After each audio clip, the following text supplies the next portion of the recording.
संपूर्ण पंचक्रोशीत आबा या नावाने सुपरिचित असलेलं व्यक्तिमत्व म्हणजे मधुकर काळू बाविस्कर. कैलासवासी काळू गोपाळ शेठ व कैलासवासी सौ द्वारकाबाई काळू वाणी तथा बाविस्कर या शेतकरी दाम्पत्याच्या पोटी दिनांक 26 जानेवारी 1940 साली मालेगाव तालुक्यातील दाभाडी येथे आबांचा जन्म झाला. इयत्ता 8वी पर्यंतचे शिक्षण दाभाडी येथील प्राथमिक विद्यालयात झाले. आबांना एकूण 5 भाऊ आणि 3 बहिणी. कैलासवासी जगन्नाथ काळू, कैलासवासी रामदास काळू, कैलासवासी लक्ष्मण काळू, कैलासवासी रघुनाथ काळू व श्री सुधाकर काळू बाविस्कर. बहिणी कैलासवासी केदाबाई हरी बधान साक्री, कैलासवासी इंदुबाई काशीनाथ कसगावकर व कैलासवासी वत्सलाबाई पुंडलिक रोंझाणकर.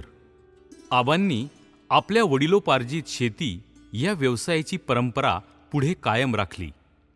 काळ्या आईची सेवा आणि शिवाराची हिरवी बोली जाणणारा हाडाचा शेतकरी अशी त्यांची ओळख झाली. पहाटे उठून शेतावर जात दूध आणणे, उरलेले दूध डेअरीत देणे, स्नान करून देवपूजा करणे, पुन्हा शेतीचे कामे असा दिनक्रम असलेले आबा शेतीत पारंगत झाले.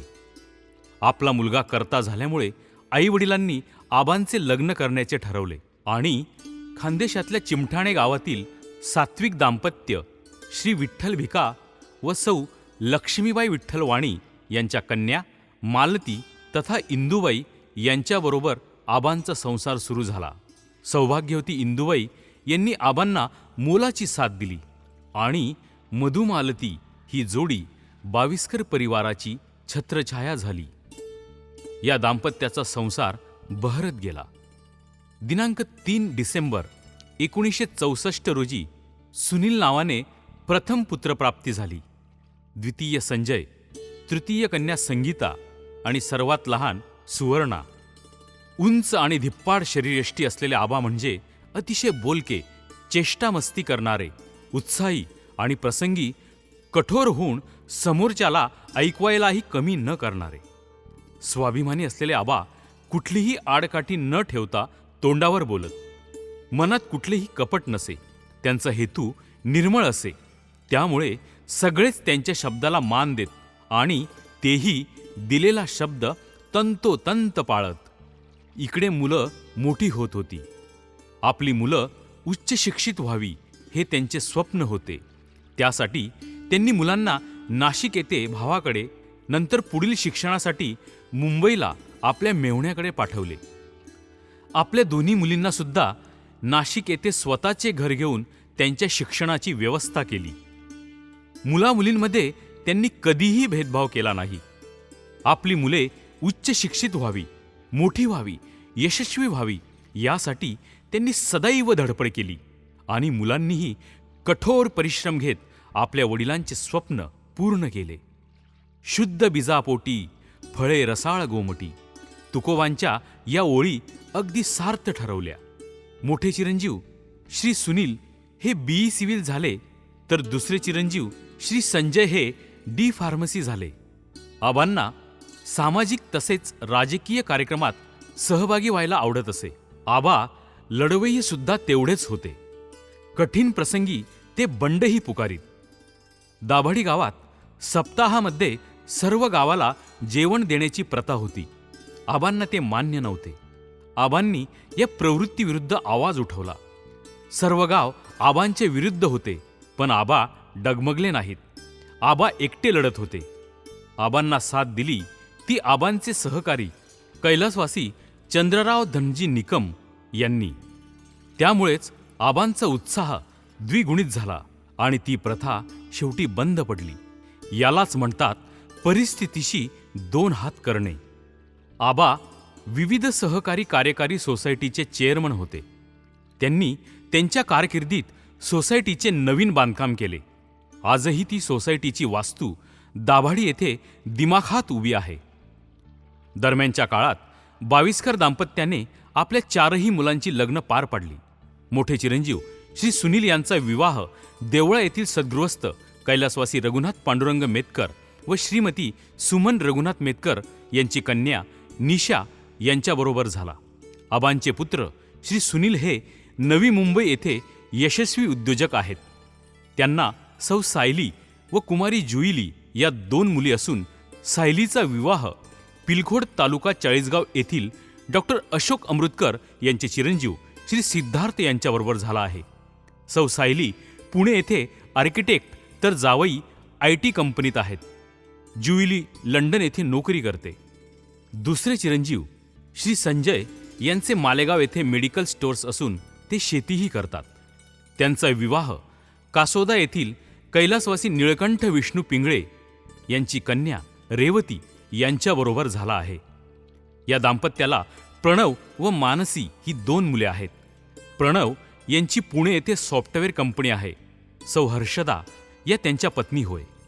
आबांची मोठी कन्या सौ संगीता यांचा विवाह साक्री येथील कैलासवासी दत्तात्रेय सोनू बधान यांचे चिरंजीव श्री राजेंद्र बधान वास्तव्य पुणे यांच्याबरोबर झाला आहे. या दाम्पत्याला अजिंक्य व अबोली ही 2 अपत्य आहेत.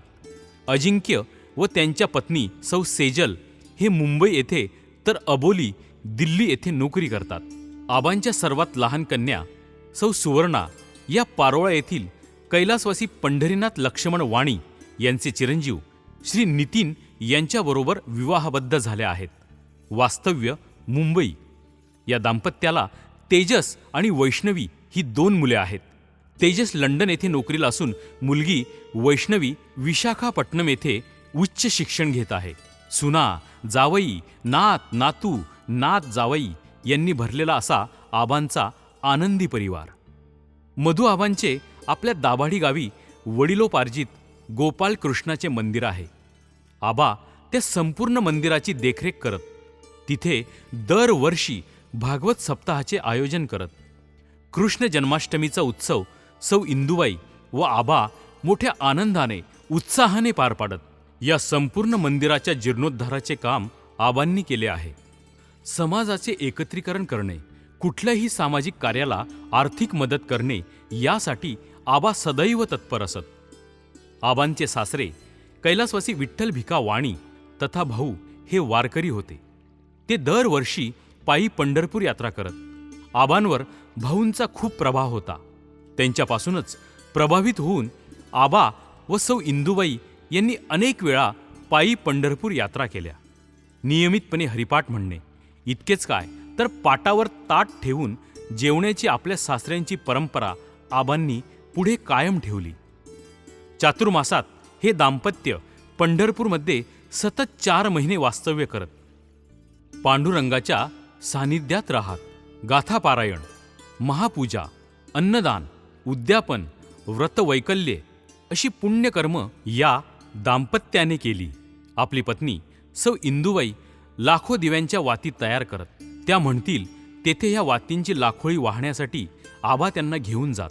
त्यांच्या सर्व इच्छा आबांनी पुरेपूर करण्याचा प्रयत्न केला. आबांनी जगन्नाथपुरीची यात्रा, त्या काळी कुठलीही यात्रा कंपनी नसताना आपल्याबरोबर स्वतःची शिदा सामग्री, भांडीकुंडी घेत 2 मुलं सुनील व संजय यांना बरोबर घेऊन केली.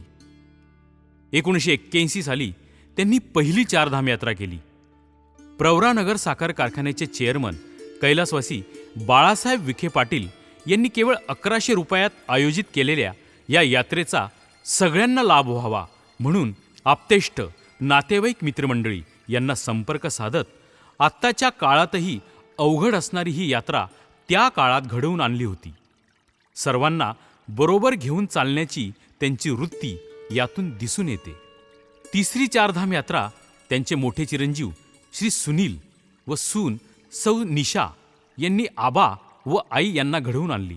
या यात्रेत केवळ आई वडीलच नव्हे तर भाऊ बहीण, मेहुणे, काका काकू, मामा मामी, आजी व सर्व बालगोपालांना सामील केले होते. वैष्णोदेवी, अमृतसर, डलहौसी याबरोबरच भारताबाहेरही त्यांचे पर्यटन घडवून आणले. सिंगापूर, बँकॉक, मलेशिया, थायलंड या देशांचाही त्यांनी आनंद लुटला. या गोष्टीचे आबांना फार कौतुक व समाधान होते. तसेच लहान चिरंजीव श्री संजय यांनी सुद्धा आई आबांना राजस्थानमधील आपली मूळ कुलदेवता श्री जोगनिया मातेचे दर्शन घडवून आणले होते.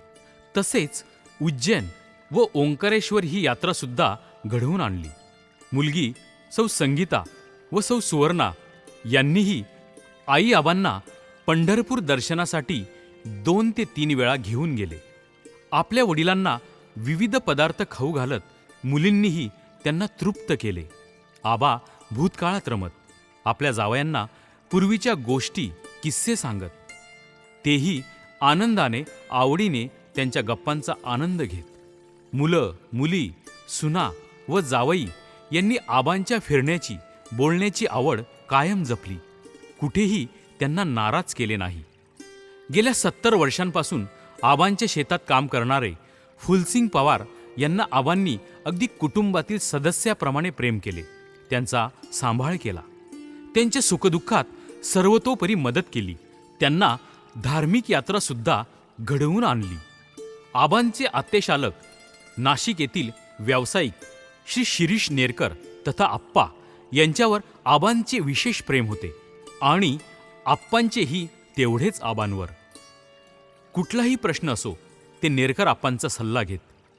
नाशिकहून धुळ्याला जाताना ते आबांना भेटूनच पुढे जात. थोडीशी थट्टामस्करी विनोद करत आबांना हसवत त्यांचे मनोबल वाढवत.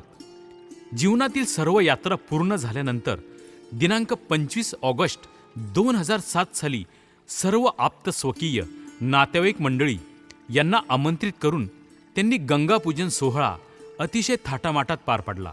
एक वेगळा आनंद आणि भाव या दाम्पत्याच्या चेहऱ्यावर ओसंडून वाहत होता.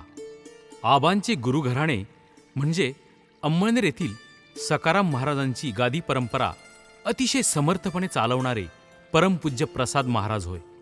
आबांची त्यांच्यावर नितांत श्रद्धा होती. आबा कुठेही असो, ओढ मात्र त्यांना आपल्या गावाची अर्थात दाभाडीची असे.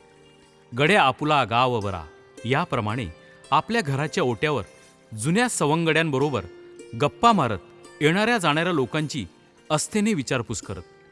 आबा कसे आहात असे कोणी विचारल्यानंतर आबांना कमालीचा आनंद होत असे. साखर कारखान्याला ऊस पुरवणं सोपं नाही. तू काय एवढा ऊस पिकवणार. आबांची अशी अवहेलना करणाऱ्यांना आबांनी धडा शिकवत गिरणा सहकारी साखर कारखान्याला तब्बल 24 तास अखंडपणे ऊस पुरवला. केवढी जिद्द, केवढी चिकाटी.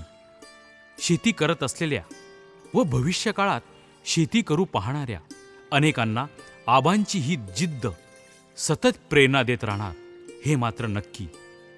आबांनी त्यांची शेवटची दिवाळी सर्व मुली मुलं सुना जावई यांच्याबरोबर दाभाडी येथे मोठ्या आनंदाने साजरी केली. आयुष्यभर आपल्या पंक्तीने दुसऱ्यांच्या आयुष्यात प्रकाश निर्माण करणाऱ्या आबांची प्राणज्योत या दिवाळीनंतर मात्र मालवेल असे कुणालाही वाटले नव्हते. शेवटच्या काही काळात वृद्धापकाळाने आयुष्यभर काबाड कष्ट केलेले आबांचे शरीर थकले होते. दिनांक 16 नोव्हेंबर 2024 रोजी सकाळी 8 वाजता आबांची प्राणज्योत पंचतत्वात विलीन झाली. आबा, तुम्ही आम्हाला पोरके करून गेलात. जगात शेतीसारखी सुंदर, पवित्र आणि लाभदायी दुसरी गोष्ट नाही हा मूलमंत्र आयुष्यभर जपणारा हाडाचा शेतकरी म्हणजे आबा. आबांच्या निर्वाणानंतर त्यांनी आभाळात जाऊन मृग नक्षत्र व्हावे आणि मायेच्या ओलाव्याच्या सरींनी काळ्या आईच्या कुशीत बरसत पुन्हा अंकुर होऊन त्याच काळ्या मातीतून वर्षानुवर्ष जन्म घेत आम्हा सर्वांना त्यांच्या सहवासाचा सुगंध द्यावा ही पांडुरंग चरणी प्रार्थना.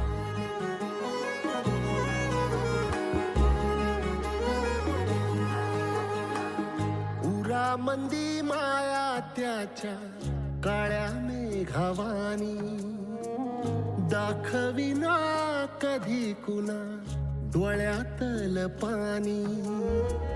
झिजू झिजू संसाराचा गाडा हाकला वटा मंदी हासू जरी कनावाकला. घडी भर तू थांब जरा ऐक त्याची धापर लई अवघड हाय गाड्या उमगाया